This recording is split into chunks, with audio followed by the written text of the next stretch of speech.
And most topical this morning, the finance minister expected to be on the floor of parliament to present the media review of the budget, supplementary also, meaning that he's going to ask for a lot more money or expense from our parliamentarians. But what does it mean? What do us as ordinary people on the streets, so to speak, think about it? And that is why we sent our colleague there, Derek Okosam, touching base in one of the communities around us to speak to ordinary people like us to have a sense of what we think about what the budget is, how government has performed half year, and where we want to reach by the close of the financial year.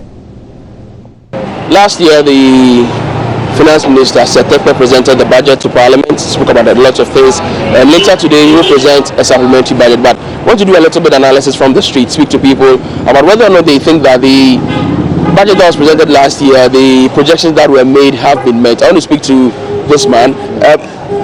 What was your highlights from last year's budget that was read?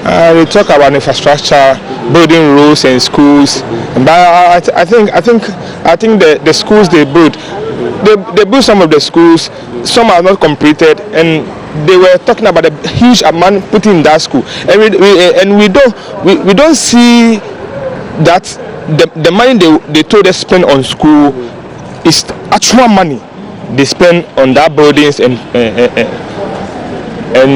the road. So what do you mean is that for you, your highlight was the fact that they said they'll put up some community days in the high school. But for you of the opinion that the amount stated does not reflect the reality on the ground. The building does not show that they use that amount of money. Why do you say so? Because I also build, and if I see some of the buildings, the private sector build, the cost, and you see government sector build, the cost is too much. So it seems like we were spending much on the project we said we are building. So in fact today I'm not ready to listen about this budget. We'll talk about that later. But in the budget last year, we realized that said on the issue of sustainable debt management, they said to ensure that government financing needs and payment obligations are met at the lowest possible cost over the medium to long term. A debt management strategy was developed to provide a more cost-efficient access to international and domestic capital markets. Do you think that this has been met? The correct assessment of all these situations, but on the ground, you can have some feeling that something has been done, but not what we expect. What were you expecting? Well, you talk about GDP and the economy as a whole. Whether it's growth in the economy, but that's the truth now. We don't see any growth in the economy. Why do you say you don't see any growth in the economy? Well, you know what's happening now. The currency, the cedi, is being depreciated with the vis-a-vis the other major currencies. Yeah. So this is an indication. And then you talk about the rate of inflation. Prices are still the same, if not falling. The prices are the same, and it's very difficult really to assess the government on those parameters. And the government also said they would want to eradicate poverty. Do you feel that it's eradicated poverty in its entirety? No, I don't think so, because in this world, the hands are not equal. Are you getting me? So when he said by 4 years' time, he will make the rich and the poor the same. You couldn't do it. So I don't think it can be possible. I don't think it can be possible. Why do you say it can't be possible? It can't be possible because we are not equal in life. We are not equal. Some is bigger than some and education-wise, so some are schooled more than others. So I don't think rich and poor can be the same. There were talks about ensuring that the MMDAs partner the private sector to ensure that our sanitation woes are lessened. Do you see that? Actually, I don't see that. If you talk about sanitation, the only agency piles of rubbish, Kandeshi area, the Central Business Center, and all these places. So honestly, I know something's been done, but not quite much. What do you think should be done? Oh, I think these assemblies and municipal assemblies, should employ more people. I think the whole thing is the oversight responsibility. At times, this sanitation agencies like Zoom Lion, they have programs, but then who is to monitor them?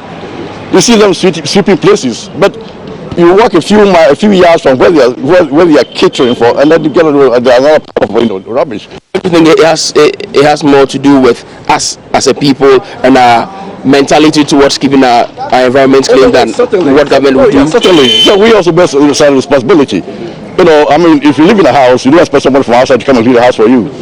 So I think we also bear some responsibility. And what's your say on this as well? Sanitation, they said it would improve. Has it improved?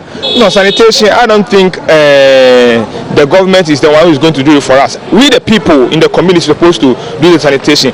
And one of my problem is the radio stations. We're supposed to take a 30 minutes or an hour for educating the people about sanitation.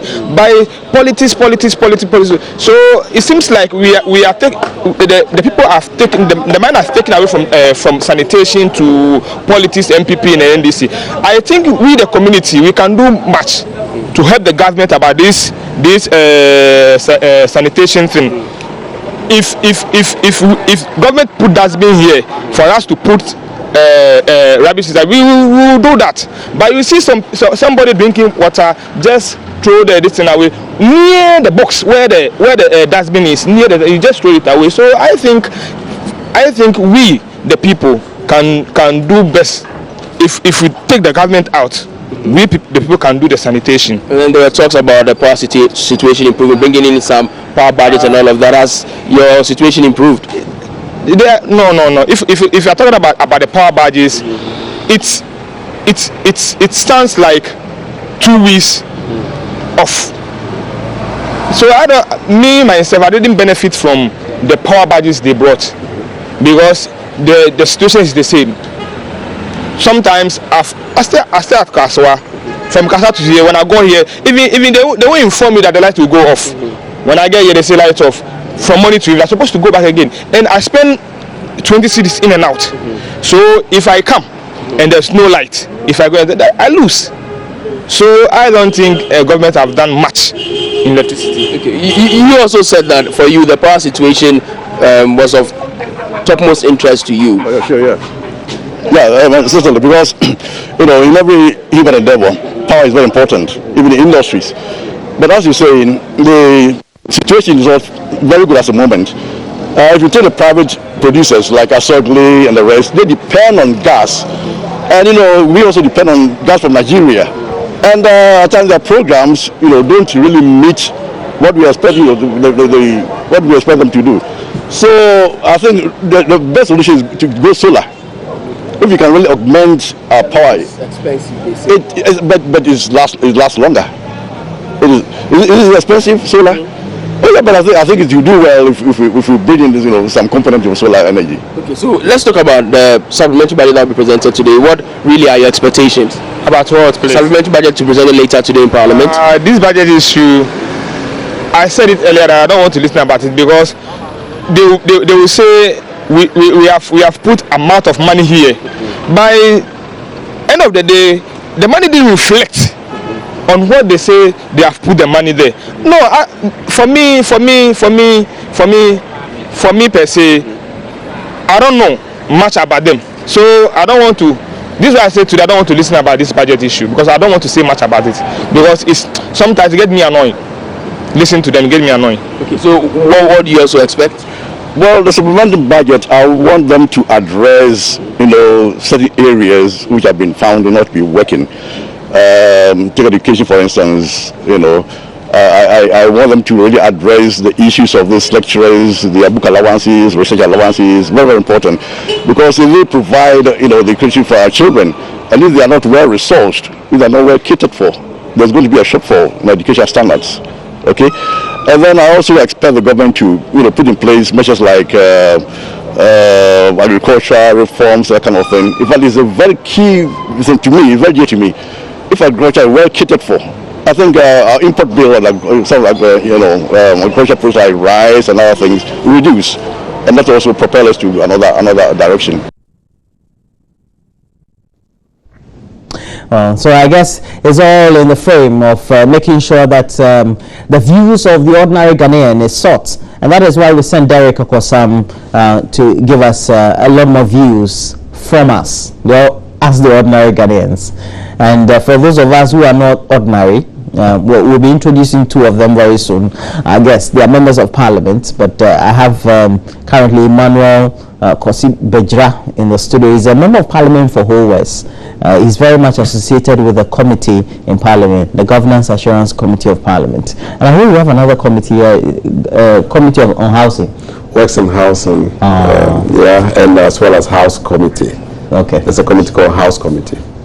House Committee. So you just call it House Committee? Yeah, House Committee. House Committee. Yeah. Great.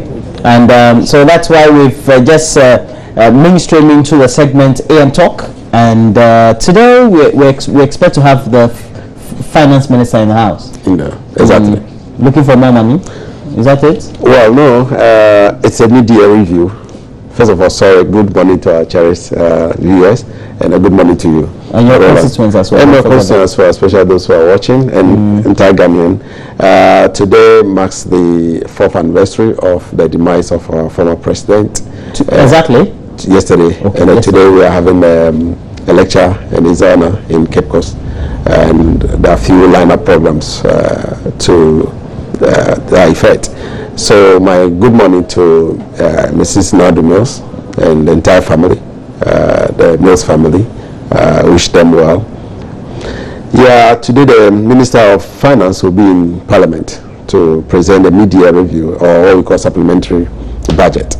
There are two issues. First of all, in an election year, you are supposed to give a budget for a ensuing year, but in an election year, the government does not give a budget, or does not read the budget for an ensuing year. So what we do is that they'll give a framework as to what the budget will look like in 2017, because this is an election year. We know that the 2017 budget should have been read in around November, but because it's an election year, they cannot read the 2017 budget this year. So what we normally do is to give a framework as to how the budget will look like in 2017, so that whoever takes over, when there's a continuum in governance, then you can now come and fashion your main budget for 2017. So that's one of the issues. The other issue has to do with a review of all the indicators, that the micro and the macro indicators, and also look at some of your budget indications. So whether we are on course or we are not on course. These are the issues. And if there are any inflow, money coming in, you want to seek parliamentary approval to spend it. I know that today's budget will be looking at some of the conditionalities we have with IMF, whether we are meeting those targets, and also whether we are overspending or we are not overspending. We also want to look at our inflation, whether our inflation is on target or not on target, whether our deficit will have, we are able to meet our debt stock, whether we need more money from somewhere, or whether there is an inflow from somewhere that can be used to balance the budget. So these are the things that the minister will be looking at today. Especially the concern has been that we keep borrowing from the domestic market. We've done that at least for the course of the last 2 quarters. We should be worried. We should be worried. That will crowd out a lot of businesses. Indeed, it is crowding out a lot of business. And it's not good. It's not healthy for our economy. So these are issues that the minister will be coming to let us know, whether there have been over borrowing from the domestic market, or it's just hearsay. So he will come today and let us know what exactly entails in the domestic market. It's not only in the domestic market. We also wanted to throw our to borrow from outside. That is the Eurobond. I believe it should be the last quarter of this year. He has to seek the parliamentary approval to go in, whether we should go in for outside borrowing or not. So yes, indeed, there are a few challenges with the economy, as we all know, and but we are on course. But it also gives the indication that government is not doing too well with managing the economy itself, managing its finances, and there are fears that we could have some overruns, even though not to the tune of what we had in 2012. You see, when people use this word, government is not managing it well, that is why I get worried, because you have elected people to manage your affairs for you, and then some people think that they are not managing well, and they throw all kinds of lies, throw all kinds of things into the system for people to believe that yes, they are not doing well. We have gone into some relationship with IMF, and we've done that with our own domestic decision as to how IMF will regulate and make sure that we do things well. If you are not doing very well, IMF will come back to say that yes, you are not doing very well. You have come out with your own policy. You are not doing very well. For somebody to stay somewhere and say, oh, yes, there's mismanagement, for me, it's a big worrying to me. Yeah. So I don't think there's any mismanagement at all. Ghanaians will decide whether there's mismanagement of the economy or not. Yeah, and we know the subject of the economy will be the subject of talk during this very election. Exactly. And these are the things that people will be going to market with. When I say market, we need to sell our ideas. Every political party will sell this idea. We will go back there to tell the people of Ghana how we have managed the economy, whether we have done it well or not. We will bring all the figures, and Ghanaians will decide whether we have done very well or somebody else is telling them something else. We should be worrying times, especially. We already owe the Nigerian gas because of that gas supply for the last 2 months has not been coming, even though sometimes we're not told what really the reality is. And we seem to have shortages as far as we're concerned in trying to get enough fuel to power our generating plants. And as a result of that, we've had acute power cuts resurfacing. It doesn't show that the government is doing too well as far as the management of the economy is concerned, is it? Roland, as to whether owing is good or not is for all of us to decide as a country. Nobody's saying you shouldn't owe. So when you ask, you buy something and you owe, you are not able to pay immediately. That does not mean that you will not pay at all. You will pay.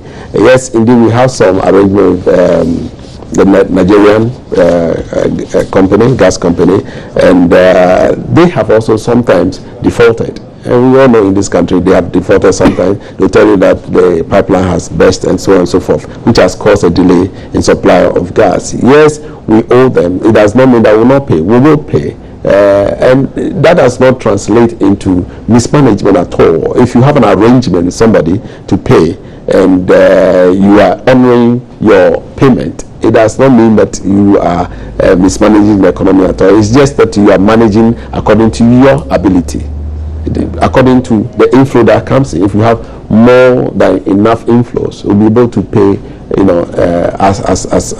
So I don't think there's this issue about mismanagement at all. I still strongly believe that we are doing the best, as we can.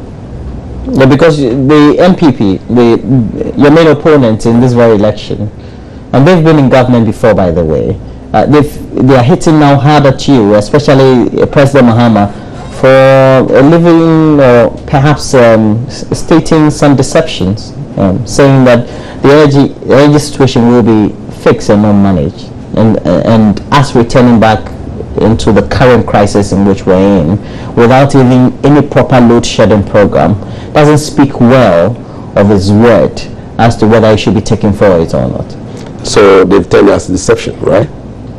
They are telling it as deception, right? Yes. Yeah. Is it not? That the president is deceiving Ghanaians. Has deceived Ghanaians. He's not even deceived. He has already deceived Ghanaians. When we're living that very deception. When politicians, all of us, including the one sitting here, comes out to use words, against his own colleague, and you are also thinking of going into that same office as a political office holder, and you use words like deceive, has deceived, I don't think it's the best interest of this country.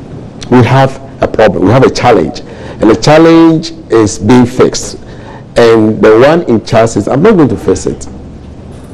I will not manage it, I'll fix it. Right? He's not going to manage it, but he'll make sure that it is done and done properly. How does it take you to fix a problem? It takes a lot of processes, and we are going through those processes to be able to completely come out of the woods. When Akosombo Dam was constructed, Ghanaian, the population was less than 6 million. There has been planning to make sure that we get close to about 5,000 megawatts by the year 2020. And this should not just be taken in a day. It should be done a number of years to be able to get to that production of power in 2020. We should have done this long ago. The programming, the processing should have been done long ago. It has not been done. Every now and then, we keep postponing it, and it has kept up with us. Yes, indeed, some intervention has been done. Blue Dam has been constructed, but that's for a peak period. The demand for consumption of electricity has gone high because our population has also grown astronomically. It is left with all of us to begin to see how best we can manage it, or how best we can fix it to make sure that we do not overuse the electricity, so which will also lead to the dumso or lead to the problem that we are facing now. And these are the things that I believe we are working on. And for me, yes, we have not done the best, but I think we are doing what we can under the circumstances to make sure that the proper thing is done. Well, some critics will say when you use this sort of explanation to address some of these questions that are posed to you, it's as if government, especially the NDC government, just playing victim here. But we're taking a break. When we come back, Alexander AFENYO-MARKIN is a member of parliament for Ifutu. He'll be joining us for a lot more discussions. Alexander AFENYO-MARKIN, member of parliament for Ifutu, is here with us. He's also a legal practitioner. Thanks for joining me. Thank you. I mean, we're just talking about the budget, and despite all the good things the government said is doing, your side of the political device seems constantly to be criticizing government for things that, well, some ordinary Ghanaians seem to be giving it some level of commendation or praiseworthiness. And we have to talk about the numerous infrastructure projects that have been undertaken by government the last 3.5 years. Well, let me first of all apologize to your cherished viewers. I had another engagement at another TV station. That's why I came in late. Very well. But having said that, I overheard you put this question rhetorically, that critics will say, that is in response to some of his submissions. Were you in at the time? I said overheard you. Okay. Put it rather rhetorically. That critics will say that you are playing the victim here. And that was to my senior colleague. Indeed, this MDC government has been breaking its own promises to Ghanaians over and over again. And they've gotten to a point that they cannot scheme any longer. This is their 8th year in office. They can tell you about projects. You go and look at that project and you ask yourself, this project and the cost, the value given to it. A typical example is the Kumasi airport, where they just do asphalt, improve on the runway and fix aeronautical lights, and they come and tell you $29 million. Meanwhile, they set up a factory at KWAMINA, and they tell you that, oh, it's an excellent facility from India, it's 35 million, is going to create 7,000 jobs. There are many more opportunities that this government has had. That same became abused, and Ghanaians are suffering for it. Let me launch myself into this dumso. We've been told time and again, we are fixing, we are investing so much. By 2014, by mid-2015, by beginning of 2016, we would have rendered this dumso, we would have generated 6,000. The issue is not about adding on to the generation capacity. It's about managing the little that you are able to generate. ECG has its own problems. ECG talks about distribution challenges. What has been it? Have they been able to fix it? Gridco, VRE, what is really going on? The cycle, the blame game.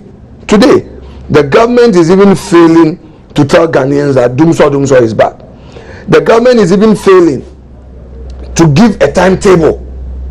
You keep being to, I mean, they keep telling us, oh, there's a small problem there, a problem here. Tell us what that problem is, and when we should expect light, and when light is expected to go off. I came from Winneba this dawn, came to meet light off. I slept in darkness. Winneba itself, there was darkness in the evening. Yesterday, power will go off 3 hours, come back, and all that. It's all over. Industry is suffering. You are increasing the unemployment in the country. Yet you want Ghanaians to applaud you. Yet you want to say that you should begin 4 years more. So, seriously, I don't think that this government is really serious about its promises when it comes to the economy. Look at what the IMF is telling Ghanaians and the government. That zero financing. Zero financing.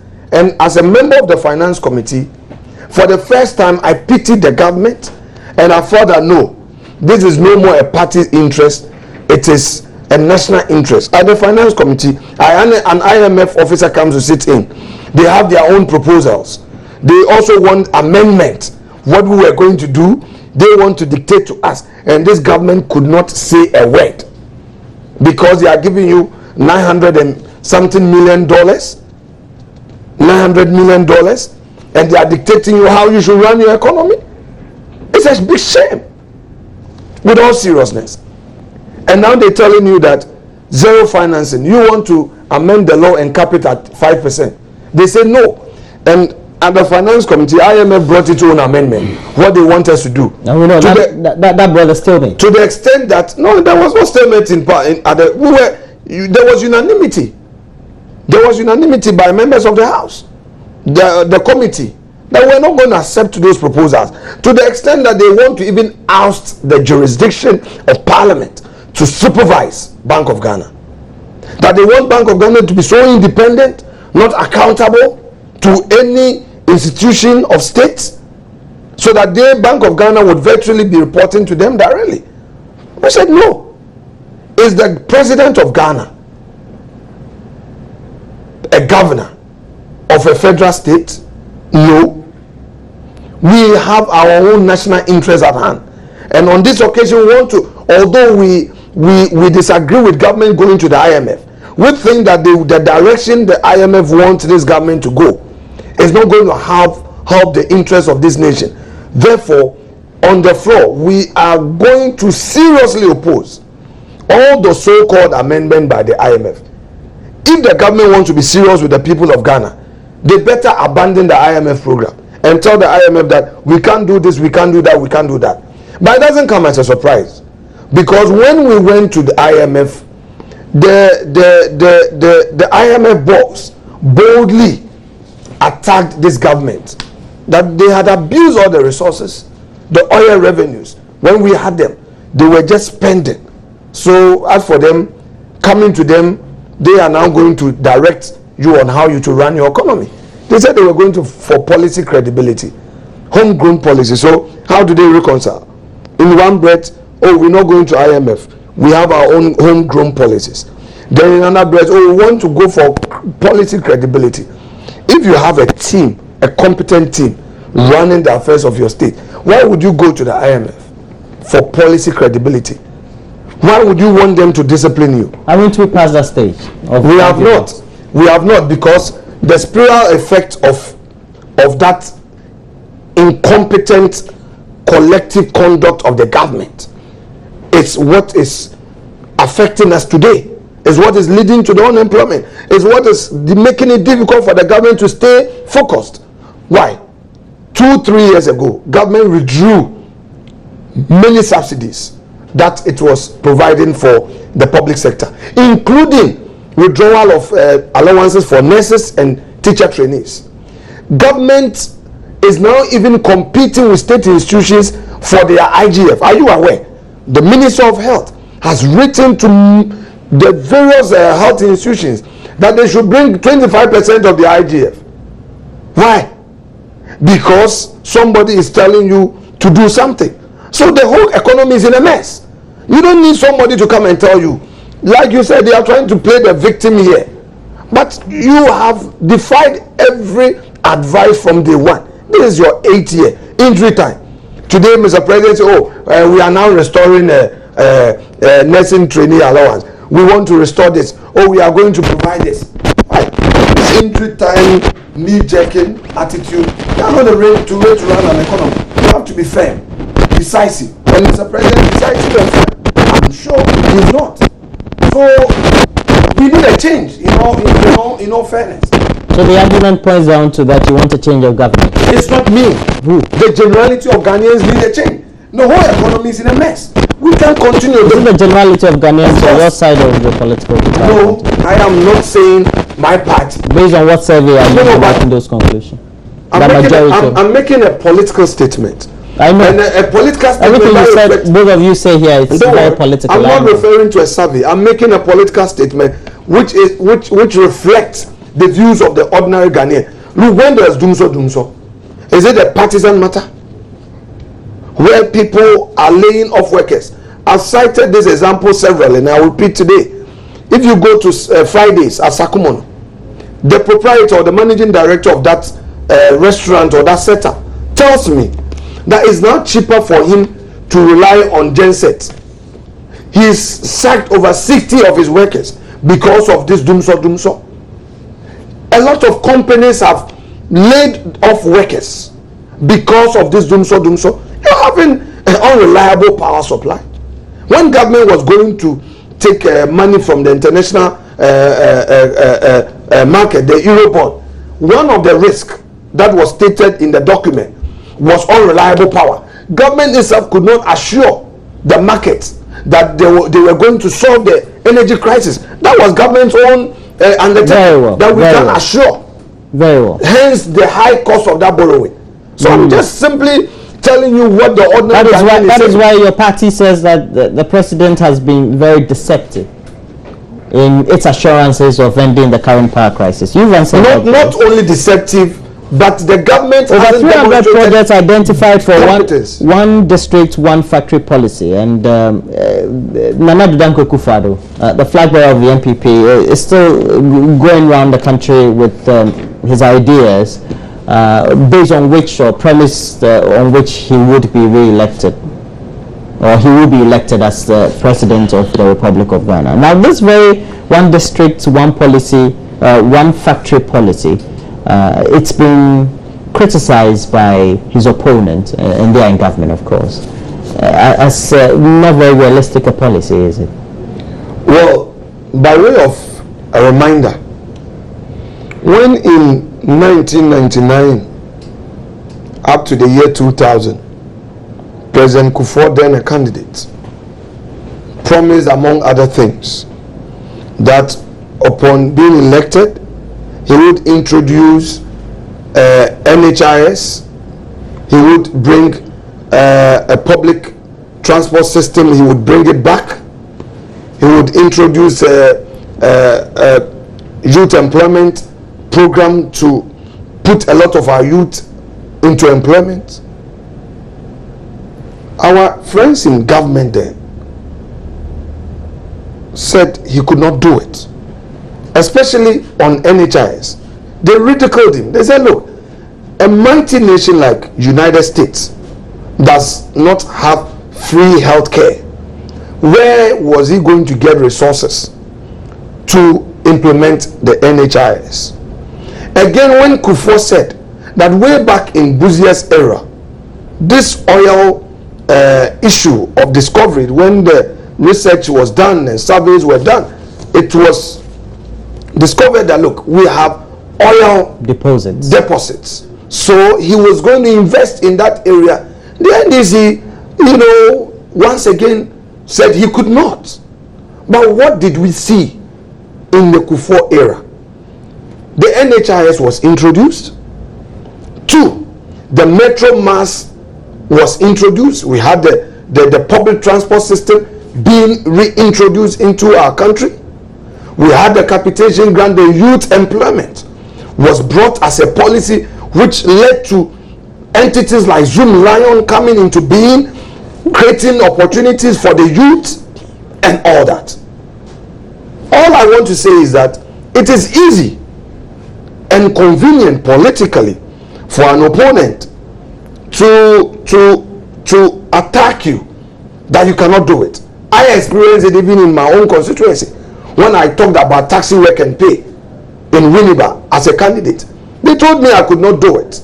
But today I have 67 taxis. I have just acquired 8 more, which I'm going to add to. That has put people in employment. 67 taxis work and pay, and I started it immediately after my election. So I'm not surprised that our friends in the NDC are saying another cannot do one factory, one district. Way back in a champion era, a champion introduced a military regime, introduced Operation Feed Yourself, Feed Your Industry. And one of the things that a champion did under the Operation Feed Yourself, Feed Your Industry was to engage this private public sector industrialization thing, which saw a lot of businesses. How is he going to do it? For all the preambles that you're giving, how is he going to do it, Mr. AFENYO-MARKIN? Come on. It's simple. You have a policy. Every district, every area in this country has its unique resources for a particular industrial setup. So it is a willpower where you collect views, you take data. So you come to Winneba. It's a fishing community, it's a farming community. All right? You're not going to collect views and do all the feasibility. Please, don't misquote me. It means that he's going to implement this at the end of his term, supposing he wins. No, he's not going to implement it at the end of his term. As he has said it. So he comes in 2017. Hold on. We'll go and collect views. That's hold on. Initial. Hold on. Don't misquote me. He is saying this, and same will be incorporated into his manifesto. The manifesto of the party would carry this one district, one factory. Have you undertaken the feasibility for this? How much is it going to cost? One factory, let's say. Come on, that is a question which I think that is being asked in bad faith. I have given you an example of way back in the 70s. Things like this. You are talking about realistic things that have done, and I do agree that these have been achieved. If you are, but they are achieved based on certain variables. If you allow me to make the submissions, I will get to a point. Don't ask me how much is it going to cost to set up a factory in Efutu. How much is it going to cost to set up a factory in Agona? I am saying that this is a broader policy. The man says that, look, my vision at the time I was talking about taxi work and pay in Winneba. You didn't know how much one taxi cost at the time. I didn't need and how much the value of a taxi will appreciate 2 years after you announce the policy as a candidate. I didn't need to talk about the value of a taxi. What I needed to know was my vision and my ability to work out the resources. Nobody's questioning the vision, is it? Hold on. My ability to get the resources to implement it. All I'm saying is that Nanado's view and his vision and that of the party is that, look, it is possible, it is doable.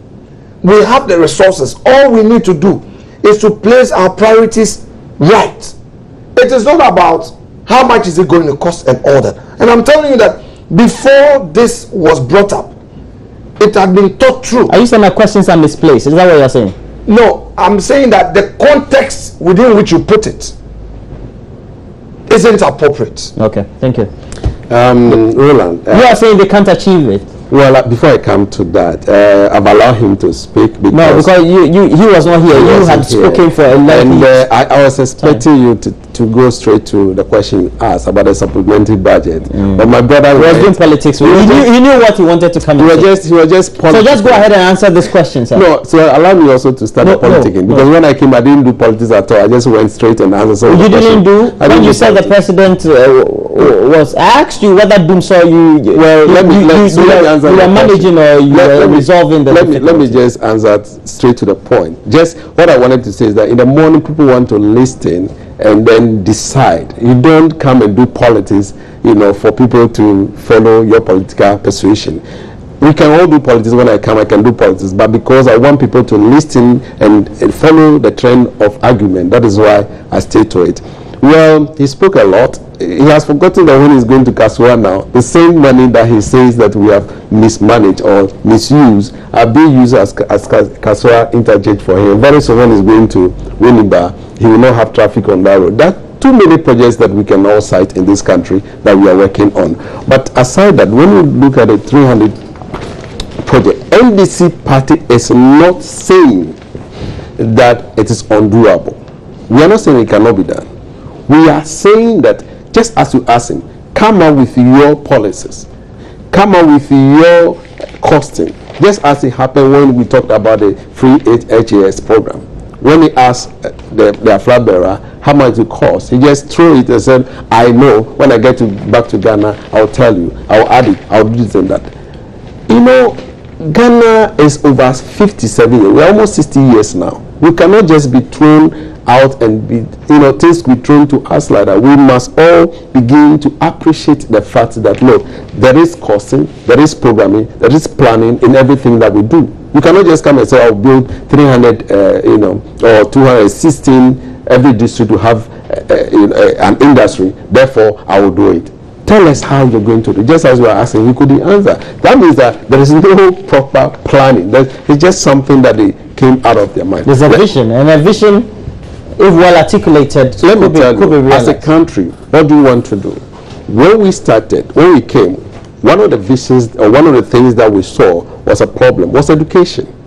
We said we're going to have progressive free education. We will have a community-based, you know, day senior high school that will bring on board people who do not have access to boarding schools, who do not have access to go to schools outside their community, to have access to schools. We started rolling it out. We started doing it.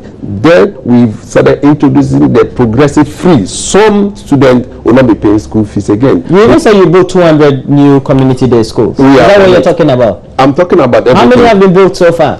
So Roland, you see, we are doing all this thing as a process and as a plan to be able to launch out into what the whole country is looking for. If you come out and say, okay, I want to build 300 cottage industry, and you don't have the plan, then it means that you are just deceiving the whole country. And that's what I don't want to say they are noted for, but that is what. Please look at the structure of the economy of the locale, and seems so should tell us to think based on what the advice is from his experts that is doable. You should just tell us that in whole West Coast. You are saying that it's possible. I am saying it's possible, but all you need is that tell Ghanaians that this is what I want to do. This is how I plan doing it. This is how much one will cost. Maybe in whole West it will not be the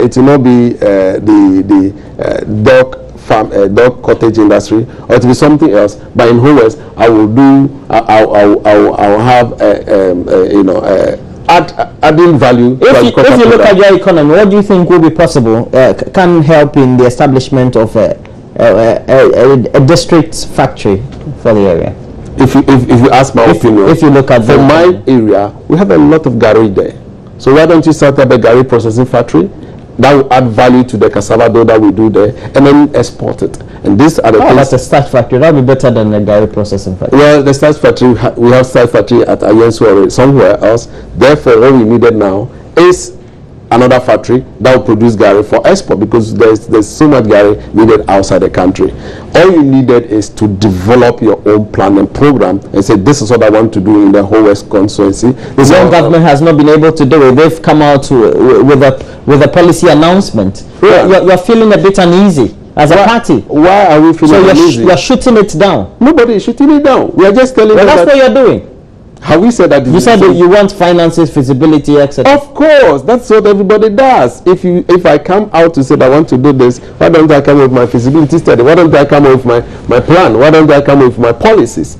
You just don't say that I will do this and then everybody will follow you. You know, Ghanaians, we have overgrown the stage where politicians will come and tell us that. Do you think the attention that Nana Addo Dankwa Akufo-Addo is getting following his visits all over the country is making you a bit unnerving? I don't see any attention Nana Addo is doing. You have seen a crowd in the Ashanti region. Even before then, he was in the Bonafo region. Did you see the crowd?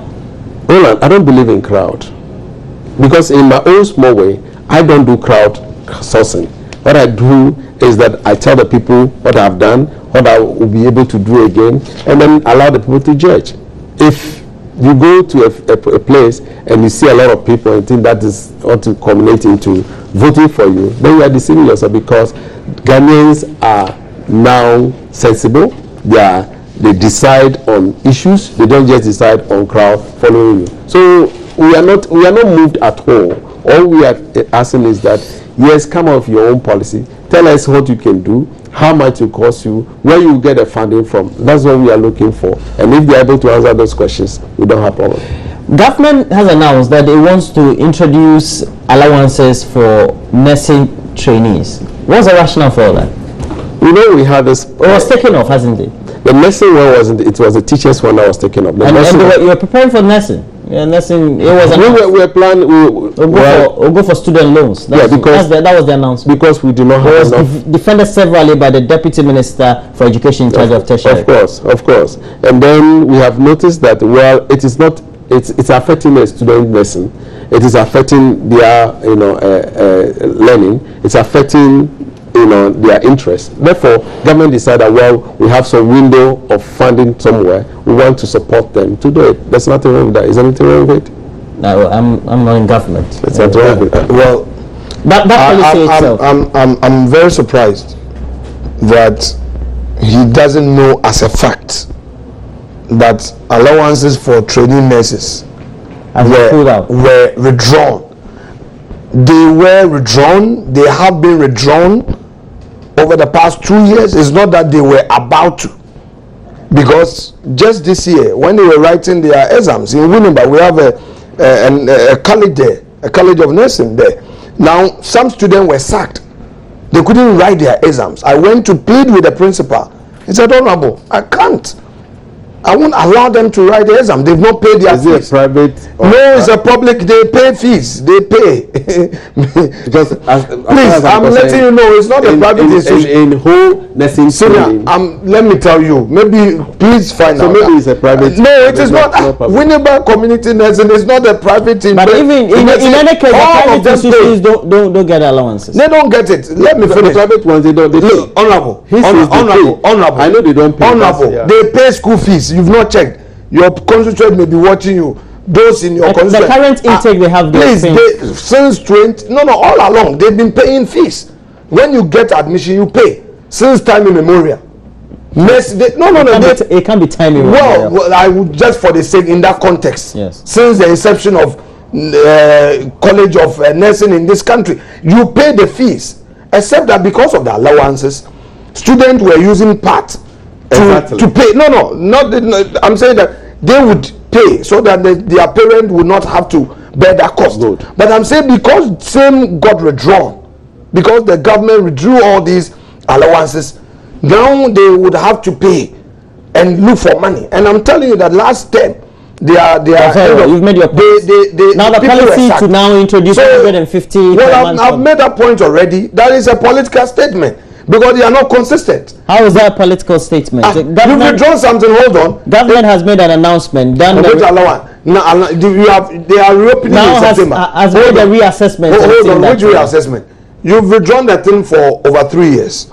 They are reopening in September. 3 months to elections. You want to reinstate it. It's like the outbound motors for the fishermen.